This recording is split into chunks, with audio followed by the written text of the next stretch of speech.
Hey guys, so Flying Lotus made an anime OP song, Poli Mayuri-san, like the king of the weebs did it. He made an anime OP even though he's not from Japan. It's kind of like so many of our dream. I've been a fan of Flylos since like the Adult Swim days.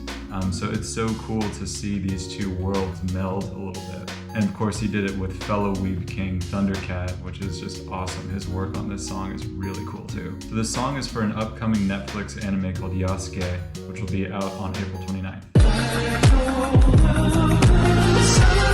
And they dropped the opening song this week, so I wanted to do just a quick video diving into a bit of analysis about it. When asked about his scoring process for this anime in an interview with The Verge, Lotus said, "I knew that people were going to be like, oh, Flying Lotus is involved. He's going to do like a hip-hop thing, so it's going to be like Afro Samurai, or it's going to be like Siamai Champloo. Maybe it'll be like Cowboy Bebop if he does a jazz thing." I wanted to do something that surprised me and be true to what I'm looking at. When we listen to Black Gold, it indeed does not sound like a typical anime opening theme. In this video, I'm going to analyze Black Gold and highlight a couple of the harmonic choices that Flying Lotus and Thundercat made that actually distinguish it from the typical anime opening aesthetic. I'm going to launch straight and unabashedly into some theory here, so if any of it's new for you, you can check out some of my other videos on this exact topic. I'd particularly recommend checking out common chord progressions in Japanese music if you want to learn more about any of this. Let's just start with the first 8 bars and I'll play along with the song so we know what we're talking about.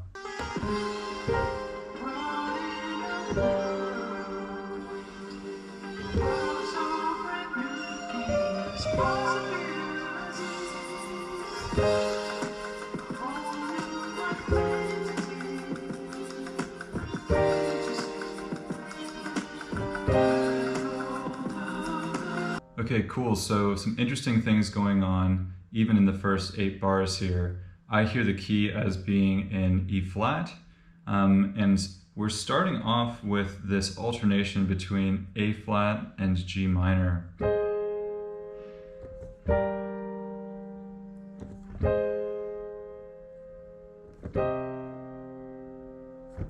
And I'd argue that this alternation between the 4 chord and the 3 chord is probably the song's only tip of the hat to typical modern Japanese harmony. Alternating between 4 and 3, I've argued elsewhere, is kind of an abbreviation for 4-5-3-6, which is known as the Royal Road progression, which in Japanese really means like the classic progression because it's used so many times. So instead of going 4, 5, 3, 6, we only play the first and third chord of that sequence. So in C, it's like 4, 2, 3.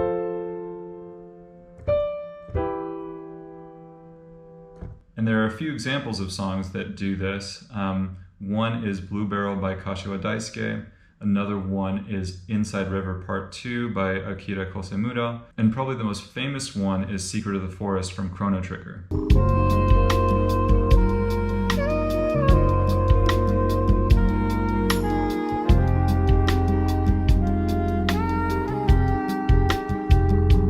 From there, the next 4 chords of this 8-bar phrase proceed to highlight more minor parts of the scale. Particularly emphasizing the 2 chord and the 6 chord. And what I'm talking about is going from that A flat to F minor, E flat, down to C minor. It would be much more typical for the chord progression to develop something like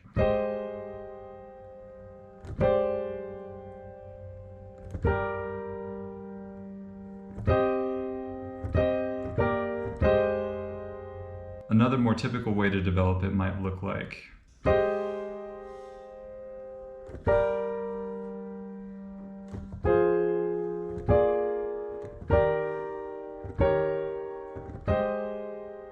then brings it back around to the 4 chord.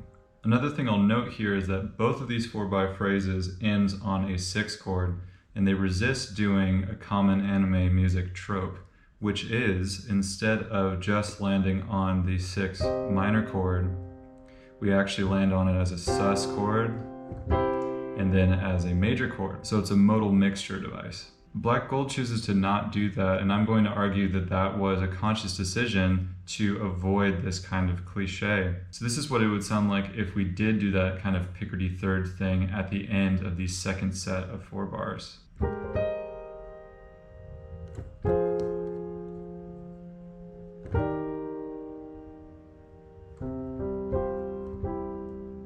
Yeah, so I think that adding even just one of those would make it sound a lot more like a typical anime OP song.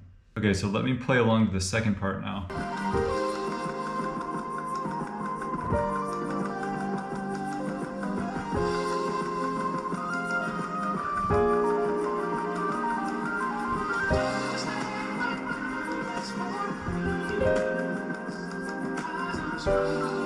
Oh yeah.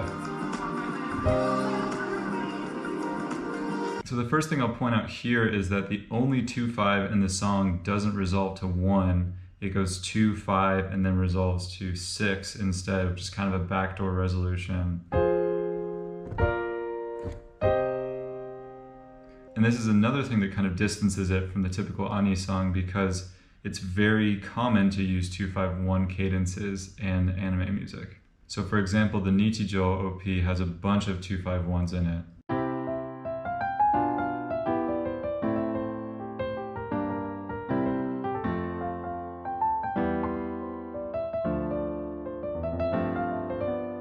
And the Evangelion OP has a whole string of 2-5-1s as well.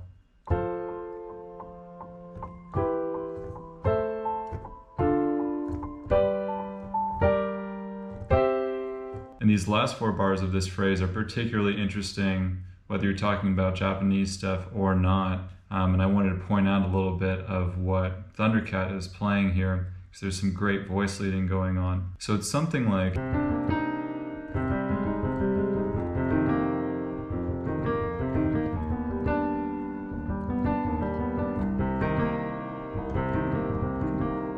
And specifically this G over E flat, this E flat augmented 7, whew, that's a great chord. That's a really, you do not hear that very often, even in this Japanese stuff that's like super explorative with harmony.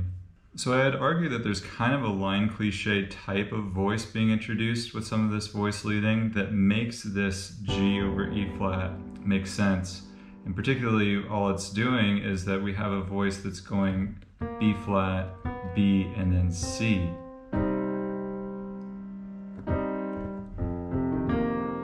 You have this B flat, moves up to a B,